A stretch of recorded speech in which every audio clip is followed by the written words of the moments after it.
everybody, welcome to Rana's Radar. Here is a special trade. I'm super excited to be sharing with you guys the California Kid Express.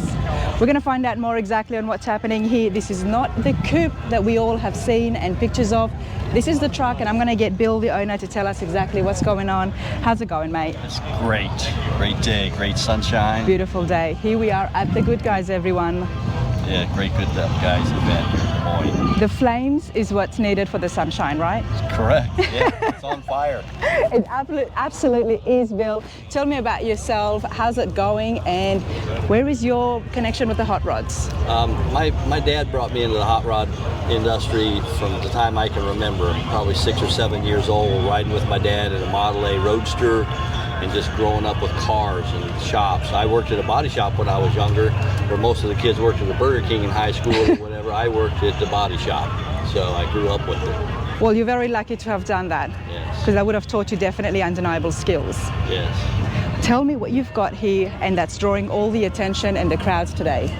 So we decided it's hard to do these old cars different, and I wanted to pay tribute to the California Kid.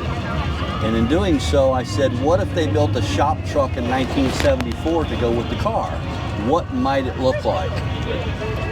So I always thought that Henry Ford missed the mark on a 34 Ford pickup, that the car front end looks so much better, more Art Deco, sexy, swoopy, versus a truck. And so that's what started the whole project. So we're starting at the front end. That's where a lot of the changes came in? Yes. So the original, the front fenders are Henry Ford fenders, Jesse Greening's headlights, Greening Auto Company. It's an original Henry Ford grill. We removed the crank hole from the center. Now you had your work cut out for you because you were really looking for authentic parts as well. You didn't want to just get fiberglass parts, you wanted real steel. Correct. How difficult was it to find the parts that you were after? So the car started as a 1934 four-door sedan. Okay. So the front part of the car, around the windshield frame, the doors are all authentic Henry Ford steel. And that's where we started with a good basis out of Sarasota, Florida, ironically enough. The fenders came out of Pennsylvania, and the grill came out of Lubbock, Texas. Finding original parts for these old cars is getting harder and harder. Absolutely. How long did it take you, that process of just finding all the parts? This is a 12-year build and a 12-year passion for the hobby. You definitely are passionate about it. Yes. I can see it in your face, and the fact that it took you so long just to gather the right parts. You wanted to do this right. Well, I think honestly, the fact that it's the California Kid, one of the most iconic hot rods ever built, I couldn't halfway do the car.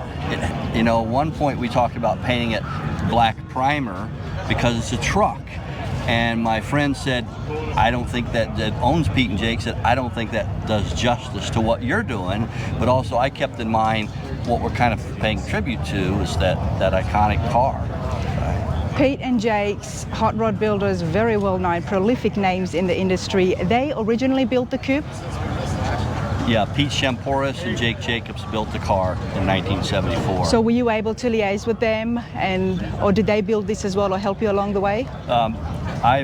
Pete passed away some years back, and Jake Jacobs Jake saw the car. Pete saw the original artwork when I started it and was very excited about it. And I made a mistake in life, is time gets away from us. Mm-hmm. And I wanted to have those guys sign the dash, and I missed it. I didn't do it when I had those guys here, and some of the founders in this industry are getting old.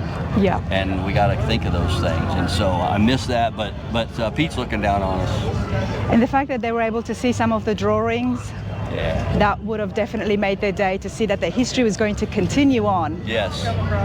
So many people, even I, someone who's not so versed with the industry, do know the coupe as well, and I know about it. So I'm so glad that you have done this. Now, who helped you? Which is the shop that it got built at? So Vintage Fabrication did the build. Mm-hmm. Pete and Jake's built the chassis. It's Pete and Jake's, basically the frame itself, the frame rails, and that was part of the Amish of Pete and Jake's, is anyone can call and buy the chassis. This is a 34 Ford car chassis. but it had to be customized. Now, before we look further onto the body, let's talk about the engine. It's a Ford Motorsports 347 cubic inches, 450 horse, 400 foot-pounds. It's got a Borla 8 stack on it with a vintage air front runner. All very dependable, trustworthy companies and parts in the industry, and that's what we went for too, as they did the original car. It's a Ford in a Ford. A Ford in a Ford. We love to hear that. Now, I noticed that there is a lot of work involved here, and this is what I noticed yesterday as well, is the radiator for starters. It's such a small space for it. Correct. And the normal regular radiators is a lot more bigger, so you had to go customize that as well? Correct. The brass works did the radiator, and so we took the top tank and shortened it more like a 32 Ford, so it's not as bulky, which gave us more forward room for the top and then the radiator itself. And the brass works design is a lot more efficient for cooling, and so they were the easy choice to do this. I love that everything just fits so well, and that's why I had to mention the radiator, that is still a big engine, and it's snug in there, but it fits and it actually looks so good. Vintage Fabrications definitely knocked it out of the park. Now, how much input did you have? Because by your passion, it seems that you would have been involved very much.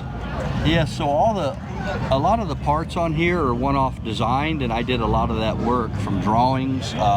Jimmy Smith's Hot Rod Design did the initial artwork, and then Jimmy helped along the way with a lot of certain parts like Nerf bars in the front, and the way the tail lights and the roll pan in the back work, and the type of side rails, and the input on the color of the side rail wood. Simulated wood that we did. Simulated wood. Looks very different. Yes. It's not real wood. Correct. It's all metal planks, and I thought it would be disrespectful to all the craftsmen that did metal work on the truck to do these out of wood. So we did them out of dimensional steel to match wood, and then Wayne Saunders at Adesco painted the wood grain to look like real wood. Again, the wood is an accent, not a feature, so we didn't put like a bright oak or a walnut or something like that, so when you walk up to the truck you don't instantly say, "Ooh, look at the wood." It's very subtle because of the color. We pulled some black out of it. You've done that so well, and I love the thought process that goes behind builds like this, because it is an accent. We don't want to be drawn to the wood, we want to be drawn to the flames. Correct. To the fenders. I mean, even back here, I'm loving the scoops. Yes, the fenders are all hand built. Hardison Metal Shaping built the fenders, the running boards, the bed itself is all handmade to fit the truck. Again, there's a dimensional quality because you can't disproportion the bed to the physical size of the truck, and they kept all those things into account as we went through and built it. The license plate itself is articulated with a 3D printer mechanism and rails and bearings, and it goes up and down. You can manually turn it on and off. That's why we've got the space here. Yes. Yep, wow. So it's hidden in there, so when you turn the car off, you can let it hide. Or like today, we want people to see that detail, so we manually leave it up. Now, talk to me about, we're going to find out about the flames, but let's talk about the wheels and the beautiful pinstriping that is happening right here. How much of this, I mean, never got a chance to see the California Kid up close. How much of this was very similar to that? The finer details. The flames and all that themselves are identical. Okay. And the white pinstripe, again, is supposed to be, it's an accent and not a feature. So why it's there, it's not so bold, it's overbearing. The wheels were done by Mike Curtis from Curtis Speed. 1810s in the back and 15.4s in the front. They're all custom. And the Mickey Thompson tires. Again, the tires were sanded for the Grand National Roadster Show, so all the lettering is removed from front and back.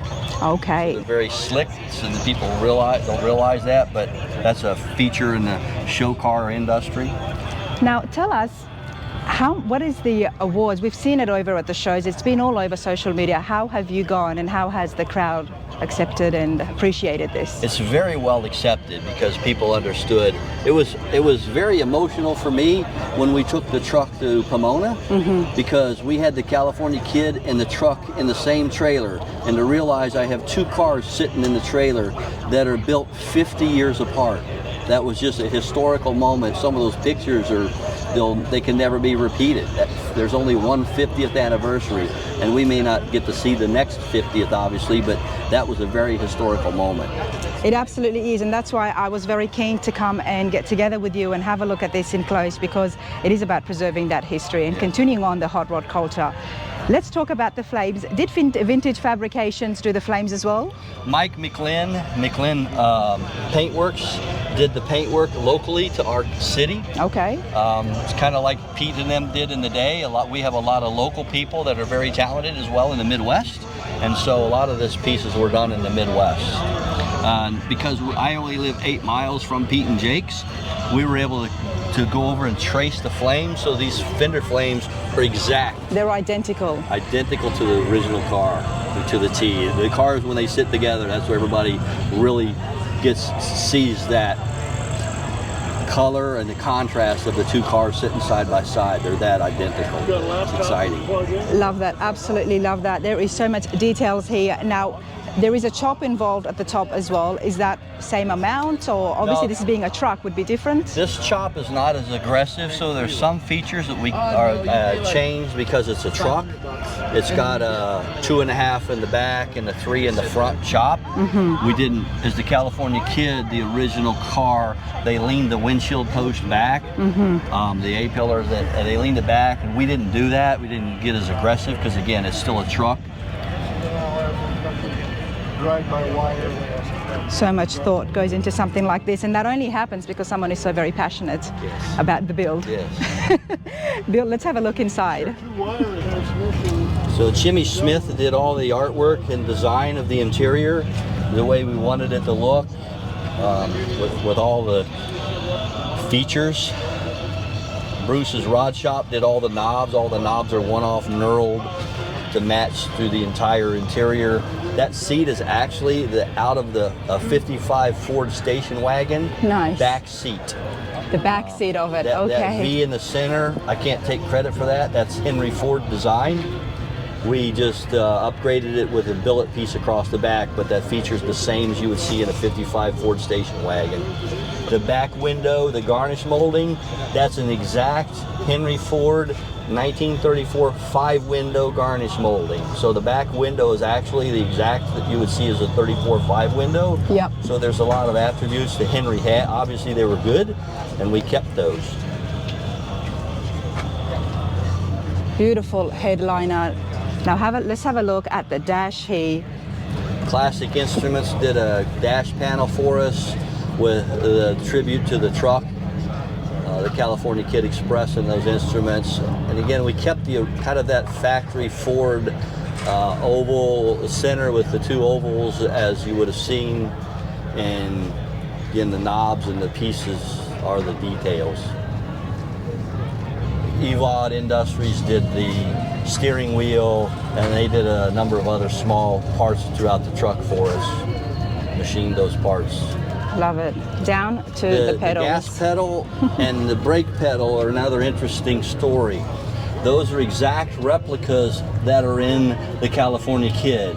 So being friends with Pete and Jake's, I actually went over and took the gas pedal, spoon, and the brake pedal out of the California Kid, sent them to the machinist, and they actually exactly replicated identical those. ones. Wow. Wow, this is just phenomenal. How did you go here at The Good Guys? I know you've got a winner sticker over there, obviously. Yeah, it was well received with Andy Leach and his group, Cal Auto, for a builder's pick. Nice. And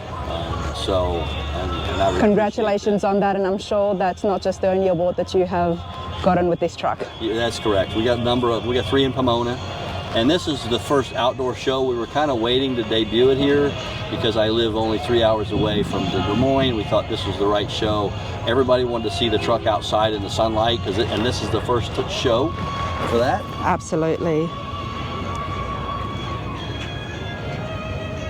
This is beautiful. It's been done so well, it's received well, it has been the talk of town for a while now. Bill, what are your plans for you now? You're an absolute hot rodder to the heart and end. What do you plan to do now with it? I'm going to go to Columbus, I think, next week, and we'll be in Louisville. We're going to have the California Kid and the truck together again. And then from there, we'll, throughout the year, Triple Crown will be there with the truck and the car. SEMA this year. Nice. We're going to have the truck and the car, of course, 50-year celebration for Pete and Jake's Hot Rod Parts with the truck and the car together throughout the year. I look forward to seeing it. Is it SEMA the only place that the truck and the car will be together? Yes, okay. At the Hush Mat. At the Hush Mat. I look forward to seeing those, the two brilliant California Kid vehicles up there close together so we can see it on film side by side, because I could just imagine how it would look, and by what you're saying it's very identical, especially with the frames and the amount of work and effort that you have put in. Vintage Fabrications did an awesome job. Next week, Columbus, Ohio. Get yourselves over to the good guys. Triple Crown of Rodding, another awesome, brilliant show. This has to be seen in person, everybody. I will be at those shows as well. Bill, you're absolutely awesome, and I'm so happy for you. Congratulations. Thank you. All right. 26th Summit Nation Nationals, Columbus, Ohio. The winner is Bill Paul with the 1934 Ford. Yeah! How about a applause, ladies and gentlemen?